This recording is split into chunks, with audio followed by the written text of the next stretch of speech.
Ukraine War, 10 photos taken before lives changed forever. Life changed in an instant in Ukraine on February 24, 2022, when Russia launched its full-scale invasion. Here, 10 Ukrainians share the last photo they took on their mobile phones before their country changed forever, and talk about what has happened to them since. Selfies and walks. This was taken on February 23, 2022 and captures my walk around my district. It was good weather that day, but there was a feeling that something might happen. I took the picture because of the nice weather and because I was looking good. It's in the countryside on the outskirts of Kramatorsk in eastern Ukraine. It's my favorite place. In the first weeks after Russia's invasion I stayed at home, but on 7th of April, we moved west to Vinnytsia and then to Kyiv. When I look at the picture, it feels like it is from a different life. Angelina Chaban, 24. Working from home with my cat. I was working at home on 22nd of February, taking calls with my cat next to me, just enjoying life. I took the picture because my cat looked adorable. Her name is Fora, which means truck. My sister rescued her from the side of a highway when she was a kitten. There was some media coverage at the time suggesting something was going to happen, and people were talking about it. But I was hopeful that if there was an escalation, it wouldn't affect the civilian population. On the 25th we decided to leave Kyiv. We brought the cat with us and moved to northwest Ukraine. In the summer, we returned. Anna, 32. Preschool projects. My daughter, Marta, made this candle in preschool and brought it home on 22nd of February.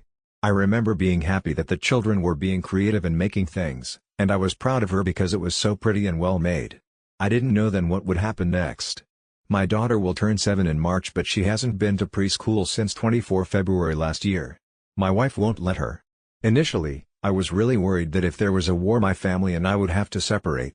But we're still here. Ihor Bezruki, 51. Dinner and drinks with friends. It was just an ordinary day and after work I decided to pop into my friend's bar to have a couple of drinks. Afterwards, they took me out for some beer, local food and vodka made from horseradish root. I don't remember exactly what I was feeling but I know we were cracking jokes. We did talk about the possibility of a Russian invasion, but then altogether we were like, nah. A couple of days after the invasion, I met 2 of the guys I was out with that evening. We were all helping the military to build barricades around the center of Odessa. Looking back, it was a spectacular sight, dozens of hipsters lugging sandbags. When I look at the photo now, I feel nostalgic for the person I used to be. Valeria Dubrovska, 28. A long weekend in Lviv. A friend had come to visit me in Lviv on her birthday and it was the first long weekend off I'd had in a while. We did a tour of the city and went to see a newly opened panoramic view from the church of Sts Olia and Elizabeth. We were the last visitors there that day, so they asked us to close the door as we left. I felt pure happiness in those days.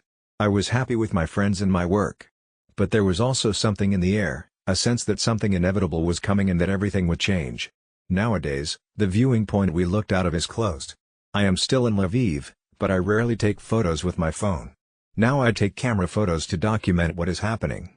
Sofia Doroshenko, 30. Family days at home. I took this photo of my first child, Yaroslav, on 19th of February at our home in Dnipro. He was only 6 months old at the time. My dog is also in it, she's a big friend of my son. We left our home on 24th of February. I drove for 3 days to the western part of Ukraine to bring my family to a safer place. Our home in Dnipro is still there but no one is living in it. I had to ask friends to clean it because when we left the fridge was still full of food. I used to own a travel agency but now tourism is completely dead. Now, I volunteer with the army, bringing cars for the military from the border to the central part of Ukraine. I'm always driving. In this period of a child's life they grow so quickly. Sometimes I'm away for 10 days and when I come back I find he has learned something new. Evgen Pereverziev, 40. A semifinal match. We posed for a team photo after losing in the semifinals of a local football tournament in Kharkiv.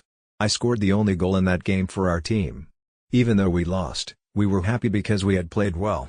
I didn't believe at the time that a war would happen. I wanted to play another tournament with my team. Boris Shelahirov, 28. A driving lesson and a coffee cup. I took this picture of a Paris I Love You coffee cup on February 22, 2022 after a driving lesson. It was part of a photo project I've been working on. We were living in Bucha and spent the first 2 weeks after the invasion in the basement of a preschool that was close to our building. I lost 10 kilograms in those 2 weeks. We escaped Russian occupation by foot on 10th of March, walking 22 kilometers, 14 miles. When we reached the first Ukrainian checkpoint, I nearly cried. I'm still trying to do my photo project despite the war. I still haven't passed my driving test. Alexandra Popenko, 29. Fooling around with friends. I work at the Lviv National Art Gallery, the Potocki Palace. Every year, the museum puts up these cheesy winter decorations until the spring and I always make fun of them. Everyone in the city was talking about the possibility of war. A couple of days before the 24th, not knowing what might happen of course, I asked my friend to take a picture of me with the decorations, to take the edge off. I'm still working at the museum but everything is different now. It feels like 100 years have passed, we have lived through so much. Andriy Rybka, 43. Children's games at the gallery. This picture was taken at the presentation of a new book in the National Art Museum in Kyiv. While the adults were talking, my children and my friends' children sat down to play a game. On 6th of March, I drove with my children to the Hungarian border, left the car there and continued on foot.